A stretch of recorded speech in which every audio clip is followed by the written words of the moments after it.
Good morning, everyone. Our today's topic is from the book Resolution. This is class 10th and chapter 4, Footprints Without Feet. This chapter is belong to a very brilliant scientist who discovered how to become invisible, but he misuses his discovery and teases people. Let's start. But first of all of you are welcome to online classes. This is very important. आपका स्वागत करना बहुत ज़रूरी है. और chapter start करने से पहले ग्लॉसरीज. imprint stamp impression, bear, to uncover or to reveal. Gaze means to look steadily. Descending, coming down. Fascinated means charmed or enchanted means सम्मोहित होना.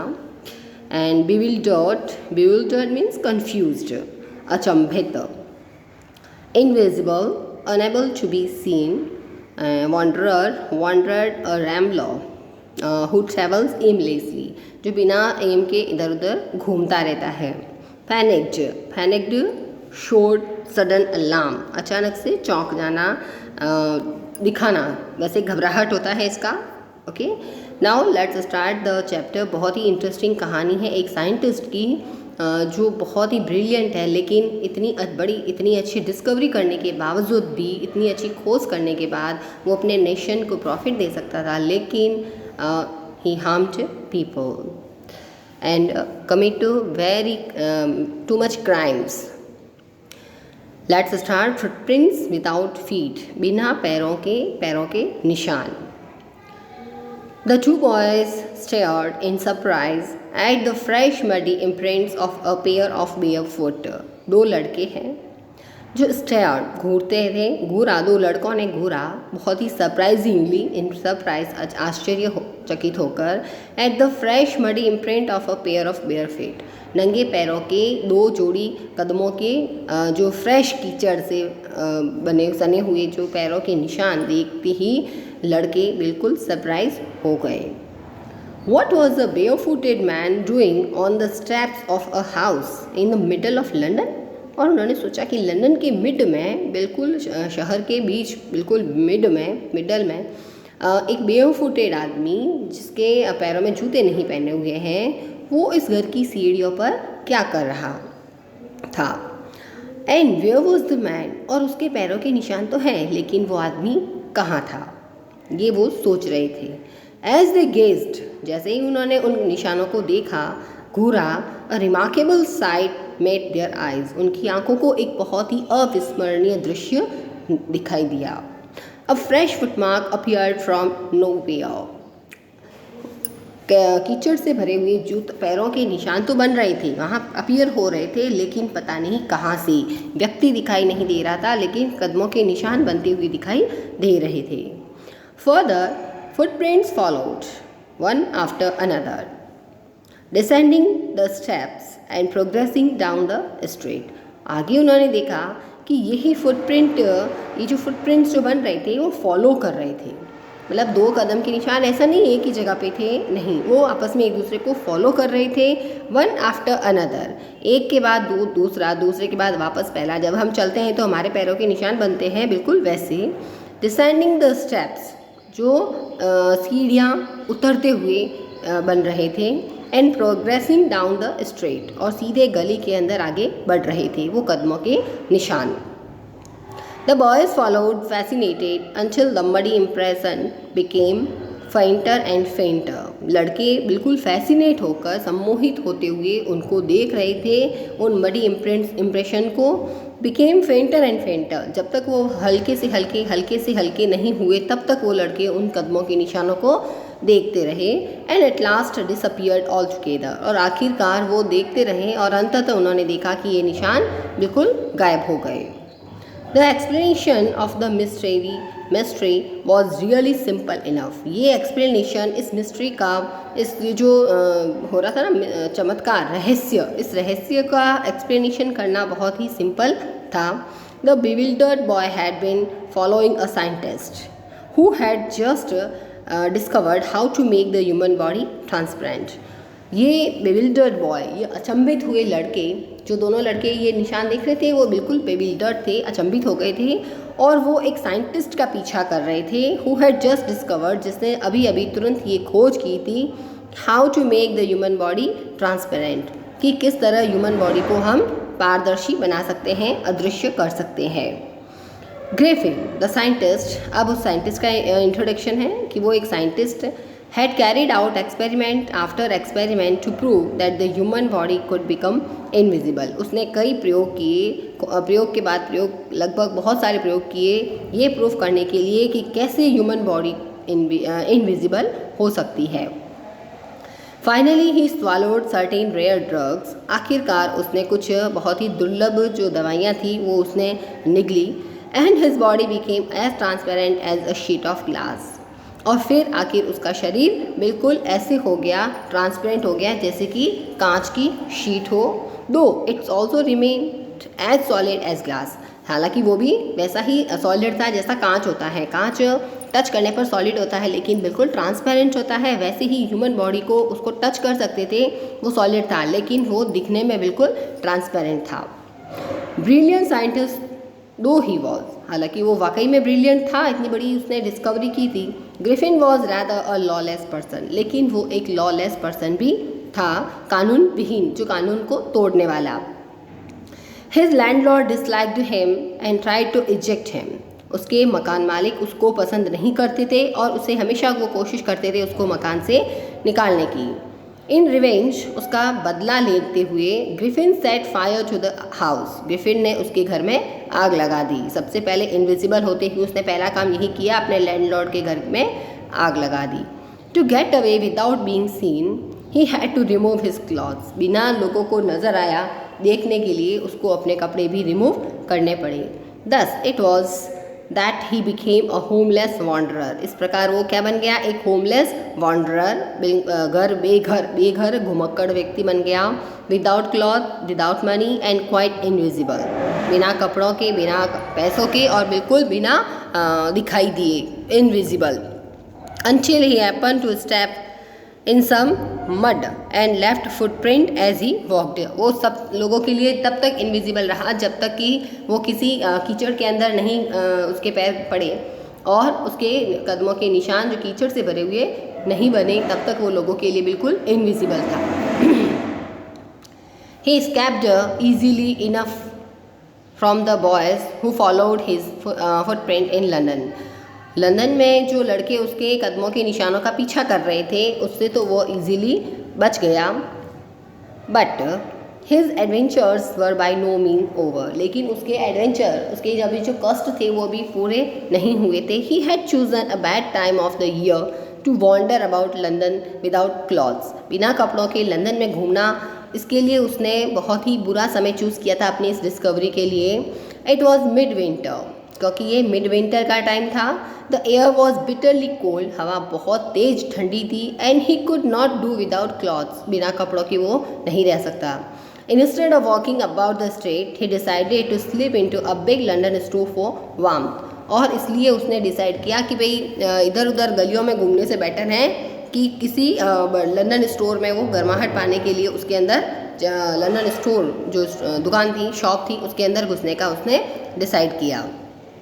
क्लोजिंग टाइम अपीयर्ड अराइव्ड, दुकान बंद होने का समय आया, लंदन स्टोर बंद होने का समय आया। And as soon as the doors were shut, और जैसे ही दरवाजे शट हुए, वो ऑलरेडी अंदर जा चुका था बिकॉज ही वॉज इनविजिबल, किसी ने नहीं देखा अंदर जाते समय उसको, लेकिन जैसे ही उसके दरवाजे बंद हुए, Griffin was able to give himself the pleasure of clothing and feeding himself without regard to expense.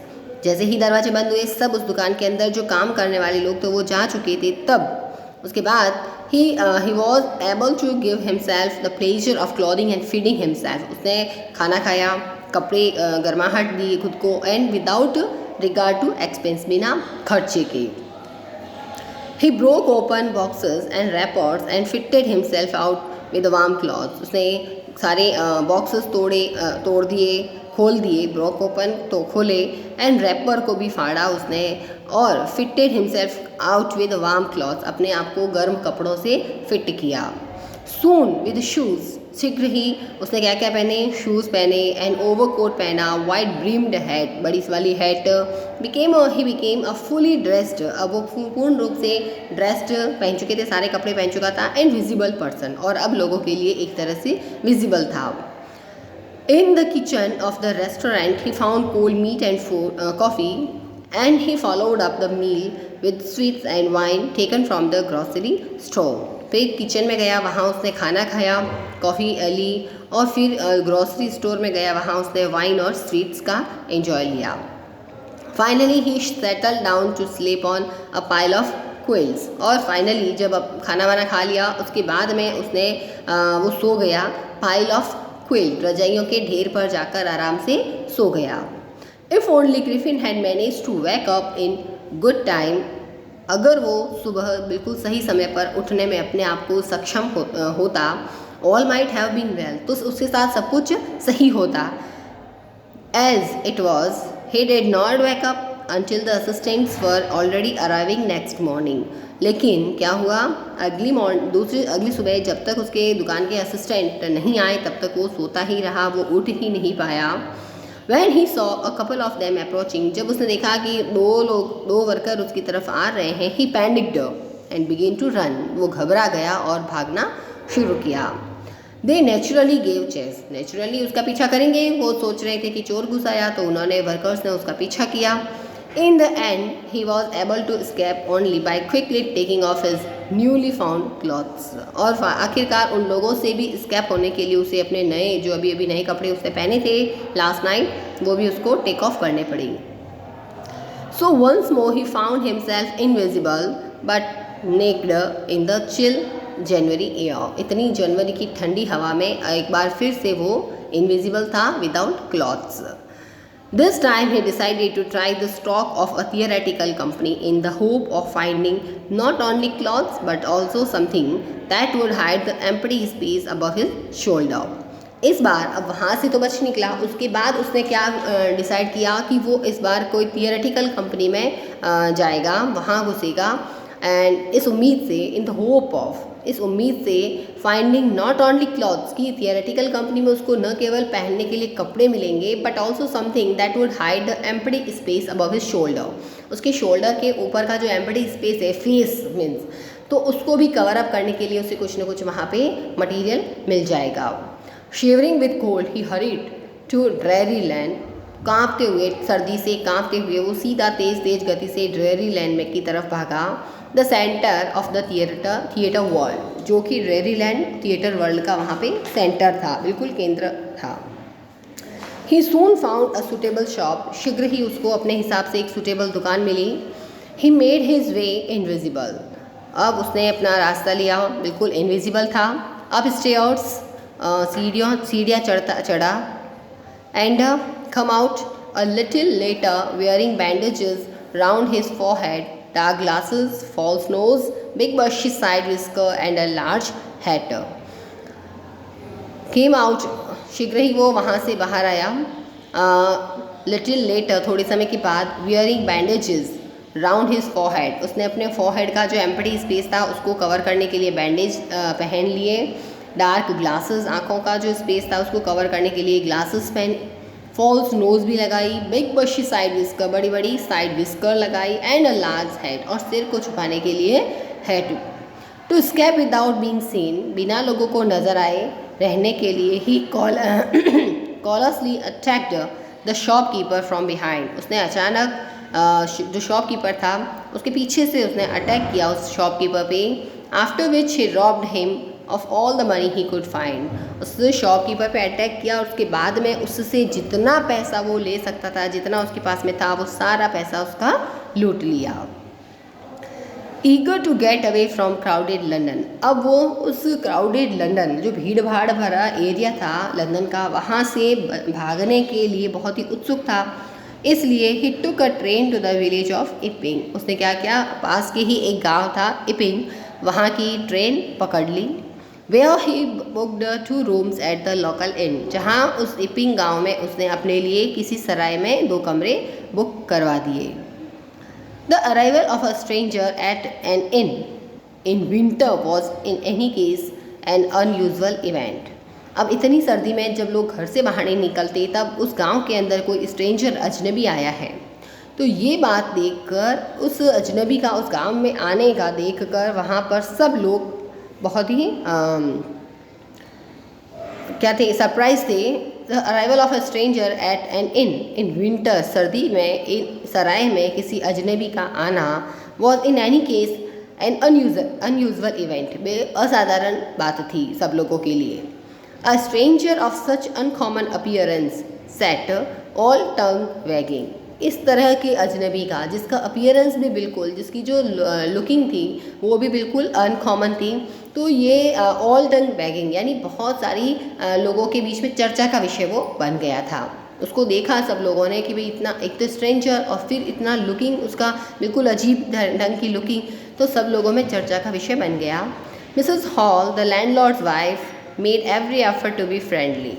अब उस इन की जो मकान उसका इन का जो मालिक था, उसकी वाइफ मिसेस हॉल, उसने हर प्रयास किया उससे फ्रेंडली बनने के लिए कि भाई उससे अच्छे से बात करें, अजनबी आया है उससे अच्छे से बात करने की उसने पूरी कोशिश की।